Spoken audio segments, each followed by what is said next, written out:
தயவுசெய்து நீ கூட்டணி விட்டு போகிறதுனா போய்க்கோப்பா, சரியா? அதனால எனக்கு எந்த ஒரு நஷ்டமும் கிடையாது. அவங்கள பொறுத்தளவுக்கு 11 வருஷம் மத்திய அமைச்சரவையில் எங்கள் ஆட்கள் யாரும் இல்லைன்னா எத்தனை லட்சம் கோடி எங்களுக்கு நஷ்டம்? ஒன்றை தூக்கி சுமக்கிறதுனால தான் எனக்கு இவ்வளோ லட்சம், இத்தனை லட்சம் கோடி எனக்கு நஷ்டமாயிருக்கு.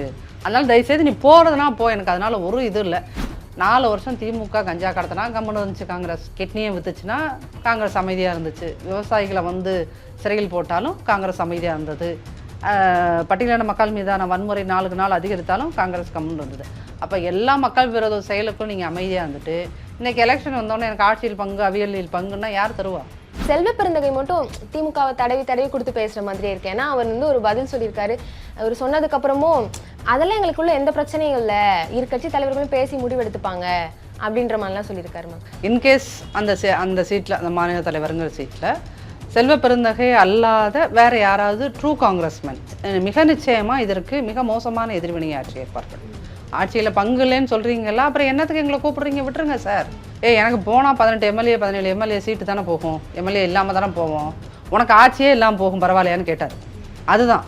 ஒருவேளை திமுகலேருந்து காங்கிரஸ் வெளியே போயிடுச்சுன்னா செல்வ பெருந்தகை காங்கிரஸ்ல இருப்பாரா இல்லை திமுகவுக்கு போயிடுவார்? கடந்த 4.25 வருஷமாக அதிமுகவில் குழப்பம்னு பேசிட்டு இருந்த வாய்கள் எல்லாம் இன்றைக்கு திமுக கூட்டணியில் குழப்பம்னு பேசுது இல்லையா? இது வந்து என்னென்னா காலம் மிக கருணையானது. இயற்கை அப்படிலாம் யாரையுமே விட்டுறாது, சரிங்களா? நீங்கள் வந்து சபரீசன்ட்ட காசை வாங்கிட்டு அதிமுகவில் குழப்பம்னு கூவின உங்கள் வாய்கள், உங்கள் மூளைகள், உங்கள் இதயங்கள் இன்றைக்கி திமுக கூட்டணிக்குள் குழப்பம்னு சொல்லுது பார்த்தீங்களா? அது வந்து உண்மையிலுமே ஒரு அதிமுக காரங்க எல்லாத்துக்கும்,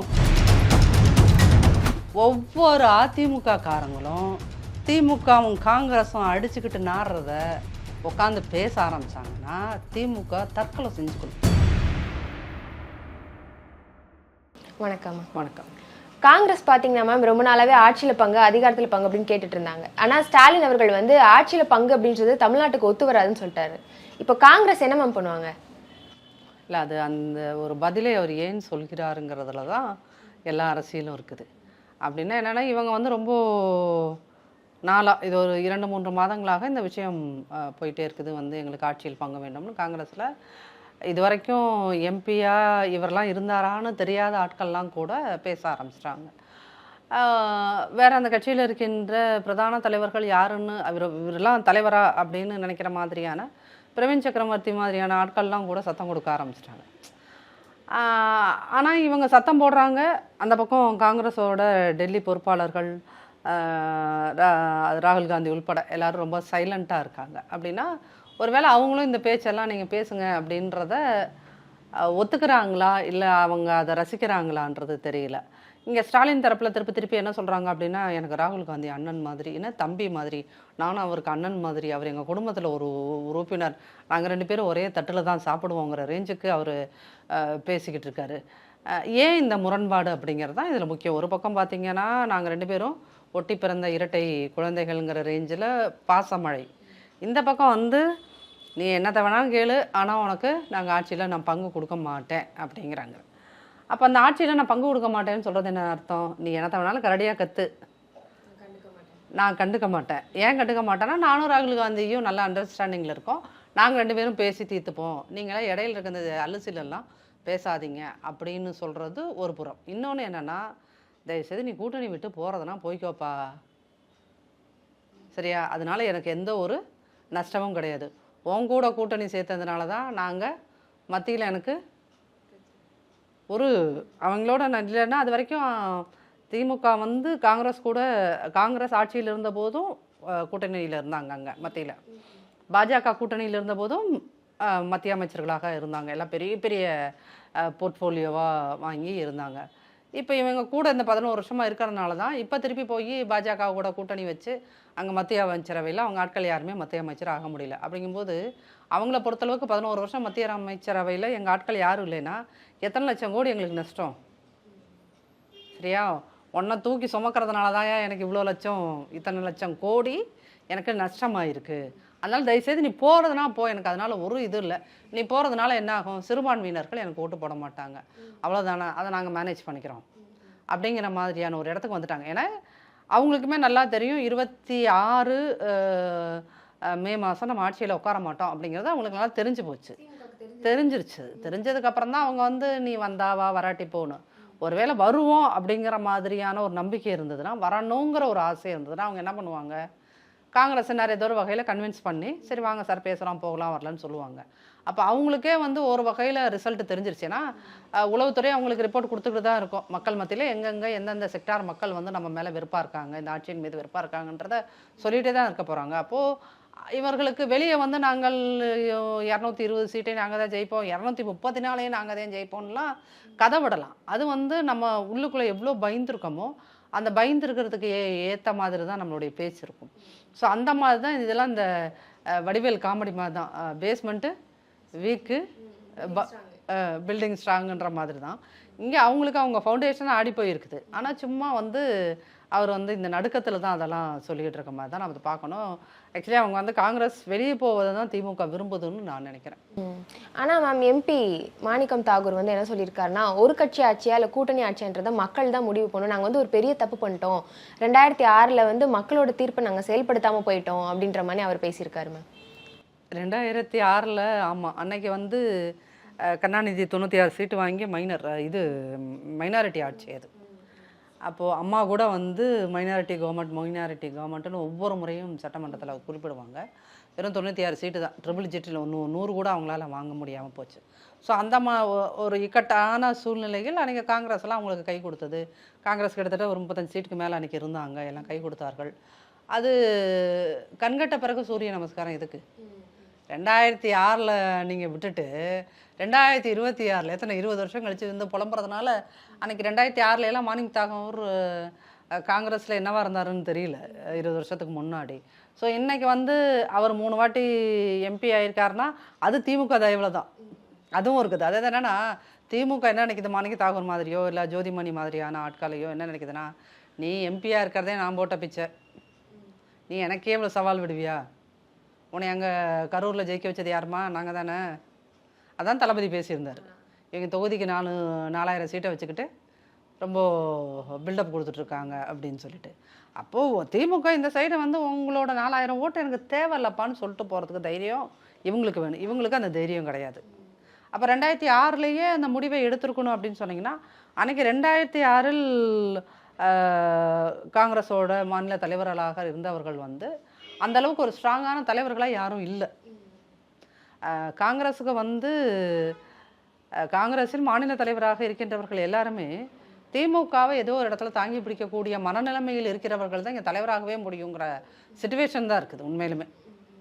ஏன்னா இங்கே யார் தலைவராக வரணுங்கிற ஒரு முடிவை இன்ஃப்ளூயன்ஸ் பண்ணுறதுல திமுகவோட பங்கு இருக்குது. காங்கிரஸில் யார் மாநில தலைவராக வரணுங்கிறத இன்ஃப்ளூயன்ஸ் பண்ணுது திமுக. அது இங்கே இருக்கின்ற எம்பிஸ்க்கும் தெரியும், எம்எல்ஏஸ்க்கும் தெரியும். இப்போ இந்த எம்எல்ஏஸ் எல்லாமே 18 பேர் இருந்தாங்களே, இந்த 5 வருஷமாக இருக்கிறாங்களே, இவங்க எல்லாரும் இப்போ லாஸ்ட் மினிட்ல வந்து ஆட்சியில் பங்கு அவியலில் பங்குன்னு கேட்குறாங்கல்ல. அப்போ இவங்க வந்து இந்த ஆட்சியில் நடந்த மக்களுக்கு எதிரான செயல்களை குறித்து எதிராக இவங்க பேசியிருந்தாங்கன்னா இவர்களுக்கு இன்றைக்கி மக்களோட ஆதரவுங்கிறது இருக்கும்.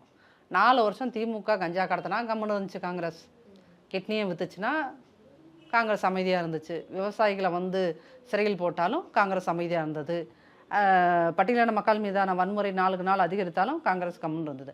அப்போ எல்லா மக்கள் விரோத செயலுக்கும் நீங்கள் அமைதியாக இருந்துட்டு இன்றைக்கி எலெக்ஷன் வந்தோடனே எனக்கு ஆட்சியில் பங்கு அவியலில் பங்குன்னா யார் தருவா? அப்போ இது வந்து திமுக ஆல்மோஸ்ட் திமுக காங்கிரஸ் கூட்டணி வந்து அதோட வாழ்நாள் முடிந்து விட்டதுன்னு தான் நான் நினைக்கிறேன். Okay ma'am. இப்போ பார்த்தீங்கன்னா மேம், திமுகவில் இருக்கிறவங்க காங்கிரஸ் விமர்சனம் பண்ணி பேசுகிறாங்க, காங்கிரஸில் இருக்கிறவங்க திமுக விமர்சனம் பண்ணி பேசுகிறாங்க. இப்போது ஸ்டாலின் வந்து இப்படி ஒரு பதில் சொன்னதுக்கப்புறம் காங்கிரஸில் இருக்கிறவங்களுக்கே ஒரு அதிருப்தி இருக்குது. ஆனால் செல்வ பெருந்தகை மட்டும் திமுகவை தடவி கொடுத்து பேசுகிற மாதிரியே இருக்கு. ஏன்னா அவர் வந்து ஒரு பதில் சொல்லியிருக்காரு, அவர் சொன்னதுக்கப்புறமும் அதெல்லாம் எங்களுக்குள்ள எந்த பிரச்சனையும் இல்லை, இரு கட்சி தலைவர்களும் பேசி முடிவெடுத்துப்பாங்க அப்படின்ற மாதிரிலாம் சொல்லியிருக்காரு மேம். இது எப்படி? செல்வ பெருந்தகை அவர் வந்து 100% காங்கிரஸ் பர்சன் கிடையாது இல்லை. அவர் வந்து விடுதலை சிறுத்தைகளில் இருந்தார், பிஎஸ்பியில் இருந்தார், பல கட்சிகள்லாம் மாறி அவர் முதல்ல இதானது வந்து எம்எல்ஏ ஆனது வந்து விடுதலை சிறுத்தைகளில் இருந்து தான். ஸோ அவர் வந்து ஒரு 100% காங்கிரஸ்காரராக இருந்தார்னா அவரோட எதிர்வினைங்கிறது வேறையாக இருக்கும். இன்கேஸ் அந்த சீட்டில், அந்த மாநில தலைவருங்கிற சீட்டில் செல்வ பெருந்தகை அல்லாத வேறு யாராவது ட்ரூ காங்கிரஸ்மேன் உணர்வு ரீதியாக அவங்க வந்து காங்கிரஸாகவே இருக்கிறது அப்படின்னு இருக்குது. இந்த உடல் பொருள் ஆவி எல்லாத்துலேயும் காங்கிரஸ். அவர் சூர்யா டைலாக் மாதிரி ஓங்கி அடித்தா 1.5 டன் வெயிட் அந்த மாதிரி ஒரு காங்கிரஸ்காரர் இருந்தால் மிக நிச்சயமாக இதற்கு மிக மோசமான எதிர்வினையை ஆற்றியிருப்பார்கள். ஆட்சியில் பங்கு இல்லைன்னு சொல்கிறீங்களா, அப்புறம் என்னத்துக்கு எங்களை கூப்பிட்றீங்க, விட்டுருங்க சார். இந்த ஏற்கனவே அவர் திருச்சி வேலுசாமி சார் சொல்லியிருப்பார், எனக்கு போனால் 18 எம்எல்ஏ 17 எம்எல்ஏ சீட்டு தானே போகும், எம்எல்ஏ இல்லாமல் தானே போவோம், உனக்கு ஆட்சியே இல்லாமல் போகும் பரவாயில்லையான்னு கேட்டார். அதுதான் அப்போ நீங்கள் அந்த இடங்கிறது இந்த காங்கிரஸ் மாதிரியான ஒரு கட்சி மாநிலங்களில் ஏன் இன்றைக்கி வந்து எல்லா இடங்கள்லையும் இவ்வளோ பெரிய தோல்வியை இல்லை இவ்வளோ பெரிய வெற்றிடத்தை ஏன் உருவாக்கி வச்சுருக்குது அப்படின்னீங்கன்னா, சரியான நேரத்தில் சரியான முடிவுகளை இது எடுக்காததும் முடிவுகளை தாமதப்படுத்துறது தான் அதுக்கு மிக முக்கியமான ஒரு காரணம். அந்த இடத்துல பார்த்தீங்கன்னா அவங்க செல்வ பெருந்தகை இல்லாத வேற ஒருத்தர் ஒரு ட்ரூ காங்கிரஸ்மேன் அங்கே இருந்திருந்தாருன்னா அவரோட ரியாக்ஷன் வேறு. இப்போ இந்த நடக்கிற இந்த விஷயங்கள் எல்லாமே அவங்க வேறு மாதிரி கொண்டு போயிருப்பாங்க. இன்றைக்கி வந்து திமுகவுக்கு ஒரு அழுத்தம் கொடுத்துருப்பார்கள், நீங்கள் மிக நிச்சயமாக எங்களுக்கு பாசிட்டிவாக ஒரு பதிலை சொல்லித்தான் சார் ஆகணும், இல்லைன்னா நாங்கள் கூட்டணி விட்டு வெளியே போகிறோம் சார்னு சொல்லிட்டு பேசக்கூடிய ஒரு தலைமை அங்கே இருந்ததுன்னா இன்றைக்கி வேறு மாதிரியாக இருக்கும். தமிழக பாலிட்டிக்ஸோட நிலைமையே எல்லாமே வேறு மாதிரி இருக்கும். பட் அவர் வந்து ஒரு திமுகவோட ஜால்ராவே மாறிட்டார். அதுதான் அங்கே பெரிய சிக்கல். நீங்கள் சொன்ன மாதிரி மேம் செல்வ பெருந்தகை பல கட்சியிலேருந்து காங்கிரஸ்க்கு வந்திருக்கான்னு சொல்கிறீங்க. இப்போ இந்த ஸ்டாலின் சொன்னதுனால அதிருப்தி, அப்புறம் கூட்டணி பற்றி இப்போ வர பேச்சுவார்த்தை நடத்தலன்னு அது ஒரு அதிருப்தி இருந்துட்டு இருக்கு. ஒருவேளை திமுகலேருந்து காங்கிரஸ் வெளியே போயிடுச்சுன்னா செல்வ பெருந்தகை காங்கிரஸில் இருப்பாரா இல்லை திமுகவுக்கு போயிடுவார்? இந்த கொஸ்டினை நீங்கள் செல்வ பிறந்தகிட்ட தான் ஆக்சுவலி கேட்கணும். அவர் வந்து அரசியலில் பல உச்சங்களை தொட்டுட்டார். ஒரு எம்எல்ஏவாக இருந்துட்டார், சிஎல்பி அதாவது காங்கிரஸ் கட்சியோட அந்த சட்டசபை தலைவராக இருந்துட்டார், இப்போ பார்த்தீங்கன்னா ஒரு மாநிலத்தோட தலைவராகவே இருந்துட்டார். அப்படிங்கும்போது அரசியலில் பல உயரங்களை அவரை தொட்டுட்டார். அந்த தொடர்றதுக்கு காங்கிரஸ் வந்து பெரிய அளவுக்கு அவருக்கு கை கொடுத்துருக்குது. காங்கிரஸ் கை கொடுத்துருக்குது. அவர்கிட்ட இருக்கிற பணம் ஒரு மிகப்பெரிய காரணம். எனக்கு தெரிஞ்சு எந்த எஸ்சிக்கிட்டே இந்த அளவுக்கான ஒரு இது வேறு நம்ம சொன்னோம்னா சிக்கலாயிடும். பட் அதுதான் ட்ரூத். அரசியலில் இயங்குகின்ற பட்டியலின தலைவர்கள் யாரும் திருமாவுக்கு அப்புறம் பெரிய அளவுக்கான ஒரு பணபலத்தோடு இருக்கிறவர் அப்படின்னு சொன்னால் அது வந்து செல்வ பிறந்தகை தான்.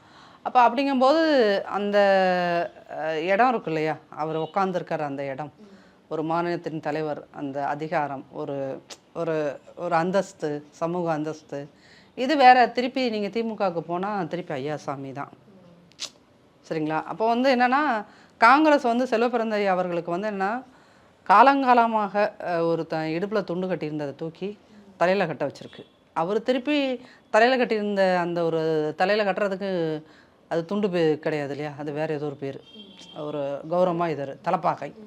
அந்த தலப்பாகையை கட்டி வச்சுட்டு திருப்பியும் இடுப்பில் கட்டுறதாங்கிறத அவர் தான் யோசிக்கணும். Okay ma'am. நேற்று பார்த்தீங்கன்னா மேம் இந்த விவாத நிகழ்ச்சியில் எடப்பாடியார்கிட்ட வந்து ஆட்சியில் பங்கு அதிகாரத்தில் பங்கு வந்து உங்கள் கூட்டணியில் இருக்கான்னு கேட்டதுக்கு அவர் வந்து அப்படிலாம் எதுவும் கிடையாது அப்படின்ட்டார். இந்த பிரச்சனை வந்து திமுக கூட்டணி பிரச்சனை இதில் தான் போயிட்டு இருக்கு. அவங்க வந்து அப்படியே திசை திருப்புறாங்களா மேம்? எங்களுக்குள்ள பிரச்சனை போயிட்டு இருக்கு, உங்க இதில் அப்படி கேட்கட்டும், அப்படி ஊசி குத்துற மாதிரி குத்தி விடுறாங்களா? அவங்க என்னன்னா உண்மையிலுமே இது கொஞ்சம் அல்பத்தனமாக தான் இருக்கும். எனக்குலாம் ரொம்ப சந்தோஷமாக இருக்குது. எதுக்கு அப்படின்னு கேட்டிங்கன்னா, கடந்த 4.25 வருஷமாக அதிமுகவில் குழப்பம்னு பேசிகிட்டு இருந்த வாய்கள் எல்லாம் இன்றைக்கு திமுக கூட்டணியில் குழப்பம்னு பேசுது இல்லையா. இது வந்து என்னென்னா காலம் மிக கருணையானது. இயற்கை அப்படிலாம் யாரையுமே விட்டுறாது, சரிங்களா? நீங்கள் வந்து சபரீசன்ட்ட காசை வாங்கிட்டு அதிமுகவில் குழப்பம்னு கூவின உங்கள் வாய்கள், உங்கள் மூளைகள், உங்கள் இதயங்கள் இன்றைக்கி திமுக கூட்டணிக்குள் குழப்பம்னு சொல்லுது பார்த்தீங்களா. அது வந்து உண்மையிலுமே ஒரு அதிமுக காரங்க எல்லாத்துக்கும் அது சந்தோஷமாக இருக்கோ இல்லையோ, பட் ஐ பர்சனலி ரொம்ப ஹாப்பியாக இருக்கேன். ஏன் அப்படின்னு சொன்னீங்கன்னா, இந்த வச்சு செஞ்சாங்கன்ற ஒரு வார்த்தை இருக்குல்ல, அந்த மாதிரி அதிமுகவை வச்சு செஞ்சிச்சு இந்த மீடியா எல்லாமே. அப்போ இவங்களோட அந்த நெகட்டிவிட்டி, அதிமுக மேலே நீங்கள் நெகட்டிவிட்டியை கிளப்புறேன்னு இன்றைக்கி நீங்கள் திமுகவும் காங்கிரஸும் அடிச்சுட்டு நாடுறீங்களே. ஒவ்வொரு அதிமுக காரங்களும் திமுகவும் காங்கிரஸும் அடிச்சுக்கிட்டு நாடுறத உட்காந்து பேச ஆரம்பித்தாங்கன்னா திமுக தற்கொலை செஞ்சுக்கணும், சரிங்களா? ஆனால் எந்த அதிமுக காரங்களாம் அந்த அல்பத்தனத்தை பண்ணுறாங்களா? நேற்று கூட கேட்டாங்க எடப்பாடியார்கிட்ட, இது அவங்க கூட்டணிக்குள்ளே இருக்கிற பிரச்சனை. அதுதான் என்னன்னா, ஒரு அரசியலில் அடிப்படையிலிருந்து வருகிறவர்களுக்கும் சரிங்களா? வாரிசு அரசியலில் போகிறவங்களுக்கு இருக்கின்ற வித்தியாசம். எங்களுடைய பொதுச் செயலாளர் வந்து ரொம்ப டீசெண்டான அப்படிங்கிற மனிதனாக தன்னை காட்டிக்கணுங்கிறதுக்காகலாம் சொல்ல மாட்டார் பதில் எப்பயுமே. அவரோட பதில் அப்படிங்கிறது தன்னோட ஆன்மாவிலிருந்து வருகின்ற ஒரு மனித தன்மை மிக்க பதிலாக இருக்கும். இதுக்கு முன்னாடி விஜய் அவர்கள் அந்த 41 பேர் இறந்த கரூர் சம்பவத்தின் போது கேட்ட போதும் அவர் என்ன மாதிரி மனநிலைமையில் இருப்பாருன்னு தெரியாது விஜய் அப்படின்னு சொன்னார். இதெல்லாம் ஒரு லீடருக்கு வேண்டிய மிகப்பெரிய பண்பு வந்து ஹியூமானிட்டி, மனிதநேயம். அந்த மனிதநேயம் இருக்கிறவங்களால தான் இப்படி பேச முடியும். ஒருவேளை இதே மாதிரியான ஒரு பதிலை ஸ்டாலின் சொல்லியிருந்தாருன்னு வச்சுக்கோங்களேன், அப்பா இன்னைக்கு வந்து அவருக்கு அதுக்கு ஒரு பாசத்தலைவனுக்கு பாராட்டு விழான்னு அதுக்கு ஒரு பாராட்டு விழா நடத்துவானுங்க. ஆனால் அதிமுக என்னன்னா ஜென்டலாக இருக்கிறது எங்கள் இயல்பு அப்படிங்கிற மாதிரி அது காட்டிக்கும். அதனால தானே இது சொல்கிறேன். என்னென்னா இன்றைக்கி காங்கிரஸு, திமுக, இந்த பக்கம் விசிகே 3 பேர் அடித்து புரள்றாங்க. சரிங்களா? இந்த அடித்து புரள்றதை பற்றி ஒவ்வொரு அதிமுக தொண்டனும் பேச ஆரம்பித்தால் என்ன ஆகுன்றத மீடியாவில் இருக்கிற இந்த திமுகவுக்கு ஃபேவர் பண்ணுற ஜேர்னலிஸ்ட் இனிமேலாவது உங்கள் புத்திக்கு அது உரைக்கட்டும் அப்படிங்கிறதுக்காக தான் இதை சொல்கிறோம். அதே மாதிரி நேற்று எடப்பாடி கே பழனிசாமி அவர்கள் வந்து சொல்லியிருந்தாங்க, எழுச்சி பயணத்தை அப்போ வந்து மக்களோட ஆதரவு அதிமுகவுக்கு நல்ல வரவேற்பா இருந்தது. இப்போ எப்படி மேம் இருக்கு அதிமுகவுக்கு மக்களோட ஆதரவு வரவேற்பு அந்த மாதிரி? இல்லை, ஒரு 3 மாதத்துக்கு முன்னாடி கூட வந்து ஒரு ஒரு யாருக்கு ஆதரவாக அலை வீசுது அப்படிங்கிறதெல்லாம் நமக்கு அவ்வளோ தூரம் ஜட்ஜ் பண்ண முடியல. ஆனால் இன்றைக்கி 2 விஷயம். ஒன்று வந்து என்ன அப்படின்னீங்கன்னா, திமுக செய்கின்ற அட்டூழியங்கள் வெறும் ஊழல் மட்டும் கிடையாது, பெண்களுக்கு எதிராக செய்கின்ற கொடுமைகளும் அந்த கஞ்சாவும் பெண்கள் மத்தியில் திமுகவுக்கு ஒரு தீவிரமான வெறுப்பை கொடுத்துருக்கு. இவங்க இந்த 1000 ரூபாய் கொடுக்கறதுனால வந்து பெண்கள் நமக்கு ஓட்டு போடுவாங்களான்னா, அந்த பெண்கள் 1000 ரூபாய் உன் அப்பா வீட்டு காசு இல்லைன்னு சொல்லி தான் அதை வாங்குறாங்க. சரிங்களா? ஸோ அந்த ஒரு விஷயத்தினாலேயே இன்றைக்கி இந்த கஞ்சா அதுவும் இந்த பொண்ணு ஒரு ஸ்கூல் பொண்ணோட வீடியோ ஒன்று ரிலீஸ் ஆச்சு. அது எல்லா அம்மாக்களும் அதை பார்க்குற அம்மாக்களுக்கு அது ஒரு மிகப்பெரிய பயத்தை உண்டு பண்ணியிருக்கு. அந்த டீனேஜில் தன் வீட்டில் ஒரு பேர குழந்தையோ இல்லாத தன் வீட்டில் ஒரு பொன் குழந்தையோ இருக்கிற எல்லா அம்மாக்களும் அது பயப்படுறாங்க. ஸோ பெண்களுக்கு எதிராக இந்த அந்த பெண்கள் மனநிலைமைங்கிறது இப்போ ரீசண்டாக திமுகவுக்கு எதிராக ரொம்ப ரொம்ப ஷார்ப்பாக மாறி இருக்குது. இன்னொன்று அப்படின்னு பார்த்தீங்கன்னா, அதிமுகவுக்கு கூட்டணி இல்லை அப்படின்ட்டு இருந்தாங்க. அதில் மிக முக்கியமாக வந்து தென் தமிழகத்தில் வந்து முக்குளத்தூர் ஓட்டை வந்து இதாகிடும், உங்களுக்கு வராது அப்படின்லாம் சொல்லிட்டு ஒரு கால்குலேஷனை போட்டுக்கிட்டு இருந்தாங்க. அந்த இடத்துல அம்மா மக்கள் முன்னேற்ற கழகம் அதிமுக என்டிஏ கூட்டணியோடு சேர்ந்த பிறகு இன்றைக்கி வேறு ஒரு பாசிட்டிவான ஒரு அலை அப்படிங்கிறது மாறி இருக்குது சவுத்தில். இந்த பக்கம் நார்த்து தமிழ்நாட்டில் பார்த்தீங்க அப்படின்னீங்கன்னா, பாமக கூட்டணியில் சேர்ந்த அது ஒரு பாசிட்டிவான அலையை சேர்ந்துருக்குது. ஏன்னா நீங்கள் வந்து அமமுகவுக்கு வந்து கிட்டத்தட்ட ஒரு 3% வரைக்கும் ஓட்டு இருக்குது. இவருக்கு வன்னியர்கள்னு சொல்ல முடியாது, பாமகவுக்கு விலகின்ற ஓட்டு அப்படிங்கிறது ஒரு பெரிய பர்சன்டேஜ். அப்படிங்கும்போது இன்றைக்கி கூட்டணியோட பலம் அப்படிங்கிறது வேறு மாதிரி மாறிடுச்சு. சரிங்களா? இப்போ இந்த வந்து விசிகே 2 இடதுசாரிகள், மதிமுக இவங்கெல்லாம் சேர்ந்தாதான் 3% வரும். 4 கட்சி சேர்ந்து 3%, இது ஒரே கட்சி 3%. அப்படிங்கும்போது இன்னும் கூட ஸ்டாலின் வந்து அந்த லெட்டர் பேட் கட்சிகளெல்லாம் இன்னும் சேர்த்துக்கிட்டே இருப்பாருன்னு வச்சுக்கோங்களேன். அப்போ இது வந்து ரொம்ப ஒரு முக்கியமாக இருக்குது. இப்போ அதிமுக கூட்டணியில் வந்து நிறைய அமைப்புகள் வந்து தங்களோட ஆதரவை ஒவ்வொரு நாளும் எங்களுடைய பொதுச் செயலரை சந்தித்து சொல்லிக்கிட்டே இருக்காங்க. அப்படிங்கிறது இன்றைக்கி எல்லாமே களமே அப்படி வேறு மாதிரி மாறுது. இப்போ இந்த ஒரு 2-3 வாரங்களில் கூட்டணியோட அந்த ஒரு டெக்ஸ்சர்னு சொல்லலாம், அதாவது மாறுது, ரொம்ப ஹோப்ஃபுல்லாக மாறுது. இன்றைய தேதிக்கு வந்து ரொம்ப ஒவ்வொரு அதிமுக தொண்டர்களுமே நாங்கள் எல்லாருமே வந்து அடுத்து நம்ம உட்காந்துட்டோம் அப்படிங்கிறத தலகணத்தில் இல்லை, நம்பிக்கையில் இருக்கக்கூடிய ஒரு சூழல் வந்திருக்கு. ஏன்னா இதுக்கு 3 மாதத்துக்கு முன்னாடி அந்த ஹோப் இல்லை. என்னதான் காலத்தில் நம்ம போய் வேலை பார்த்தாலும், நாங்களே எஸ்ஐஆருக்கு வேலை பார்த்தோம், திண்ணை பிரச்சாரங்கள் நடந்தது, எல்லா வேலைகளும் நடந்தது. ஆனால் இப்போ வந்து இந்த மக்களை மீட்போம் தமிழகத்தை காப்போம் ஐயாவோட பிரச்சாரத்துக்கு பிறகும் சரி, அதன் பிறகு உருவான கூட்டணியும் சரி, கூட்டணி கட்சிகள் அடுத்தடுத்து வந்து சேர்ந்ததும் சரி, இன்றைக்கி ஸ்ட்ராங்காக இருக்கும் அப்படிங்கிற நம்பிக்கையை கடைக்கோடியில் இருக்கின்ற ஒரு அதிமுக தொண்டர்களும் அதை உணர்றாங்க, அதை ஃபீல் பண்ணுறாங்க. ஏன்னா அந்த ஃபீல் பண்ணினால் ஒழிய நம்ம போய் களத்தில் வேலை பார்க்குறதுல என்ன நம்ம வருமோமோ மாட்டோமோ எதுக்கு அப்படிங்கிற ஒரு ஃபீலிங் இருக்கும் இல்லையா, அதை தாண்டி நம்ம தான் அடுத்து வேலை பார்க்குறோம் அந்த ஹோப் இருக்குல்ல, அது வந்து உங்களை அது வேறு மேஜிக்ஸ் பண்ணும் களத்தில் உங்களுக்கு. சரிங்களா, எல்லார்த்தையும் வந்து வேலை பார்க்க வைக்கும். 2 மாதம் நம்ம கண் மூடித்தனமாக உழைக்கிறோம்டா, சோறு சாப்பிட்றோமோ இல்லையோ வேலை பார்க்குறோம், ஆட்சியில் உட்காரோம் அப்படிங்கிறதுல அந்த ஒரு ஹோப் வந்து இப்போ ஒரு 4 வாரங்களில் எல்லா இடத்துலையும் எங்கேருந்து இங்கே மெட்ராஸ்லேருந்து கன்னியாகுமரி வரைக்கும் அது ரொம்ப தீவிரமாக பரவி இருக்கு. 210 தொகுதியில் வெல்வோம் அப்படின்னு நேற்று சொல்லியிருக்காங்க. சாத்தியமா மேம்? எடப்பாடியார் அவர்கள் சொல்லியிருக்காங்க, ஸ்டாலின் அவர்கள் வந்து 200 தொகுதியில் வெல்வோம் அப்படின்னு. அதாவது என்னன்னா, இந்த ஸ்டாலின் தான் இந்த 200 210 இந்த டாக்லாம் ஃபஸ்ட்டு ஆரம்பித்தது. அவங்க எல்லாத்துக்குமே வந்து இந்த எலெக்ஷன் கால்குலேஷன்ஸ் தெரியும், இந்த அரித்தமேட்டிக் கால்குலேஷன். ஒரு கட்சி ஜெயிக்கணும்னா எவ்வளோ ஓட்டு வாங்கணும், என்ன பண்ணணும் அப்படின்னு சொல்லிட்டு. இந்த ஸ்டாலின் அவர்கள் வந்து அந்த 200 210 234 இன்னும் விட்டால் 250 தொகுதி இவங்கள உருவாக்கி கூட ஜெயிப்போங்கிற ஒரு சூழ்நிலை இருக்குல்ல.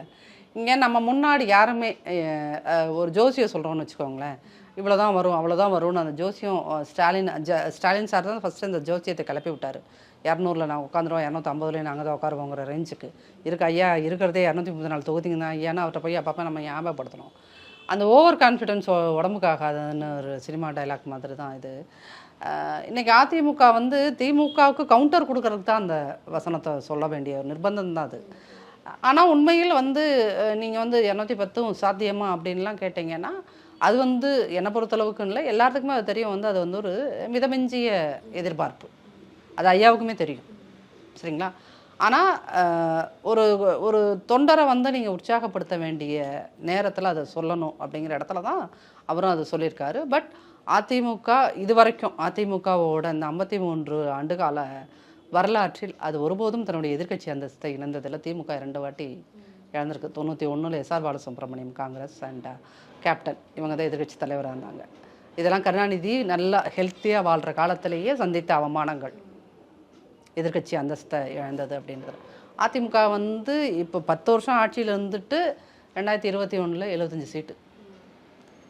சரிங்களா, அப்போது இந்த மாதிரியான ஒரு தோல்வியை கூட ஒரு கௌரவமான இடத்தில் தான் பெறும் எப்பயுமே. 96க்கு அப்புறம் அது தோல்விங்கிறத ஒரு கௌரவமாக தான் அதை பெற்றுக்கொண்டு இருக்கிறது.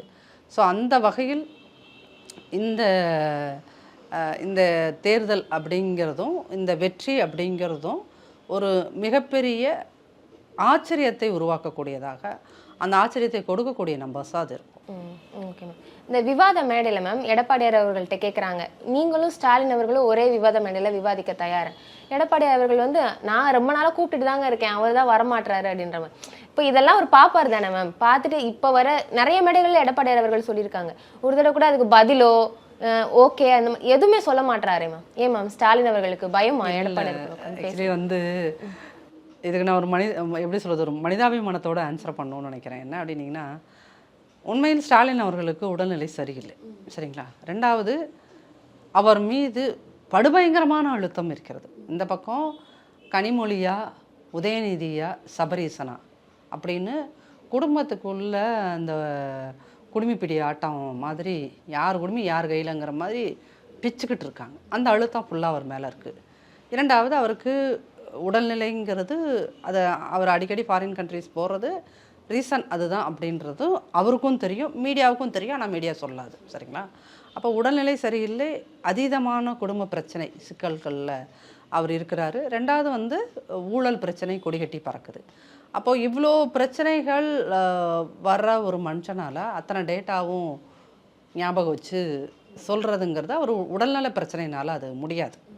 அது அவரை வந்து நம்ம போட்டு, அதாவது ஒருத்தர் வீக்கான ஆளுன்னு தெரிஞ்சதுக்கப்புறம் அவரை போட்டு அடிக்கிறது மனிதாபிமானமாக இருக்காதுன்னு நான் நினைக்கிறேன். இப்போது எங்களுடைய பொதுச் செயலாளரை பொறுத்தளவுக்கு அவர் மக்கள்கிட்டருந்து வந்த ஒரு தலைவராக இருக்கிறதுனால எல்லா விஷயங்களையும் வந்து டே டு டே லைஃப்பில் கேட்டு அது அவரோட சப்கான்ஷியஸ் மைண்டில் வந்து ஆட்டோமேட்டிக்காக ரெஜிஸ்டர் ஆகிருக்கும்.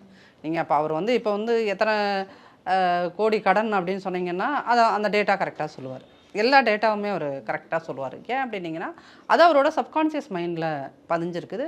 பை காட்ஸ் கிரேஸ், கடவுளோட புண்ணியத்தில் வந்து அவர் ஃபிசிக்கலி மென்டலி ஹீஸ் ஹெல்த்தி. ஆனால் அந்த மாதிரியான ஒரு சூழலை வந்து ஸ்டாலினுக்கு காலம் கொடுக்கல. துர்காம்மா எவ்வளவோ கோயில்களுக்கு போன பிறகும் கூட அவர் வந்து he's not physically and mentally healthy. So ஃபிசிக்கலாக மென்டலாக ஹெல்த்தியாக இல்லாத ஒருத்தரை வந்து அப்படி அடிக்கிறது எனக்கு சரியாக தோணலை.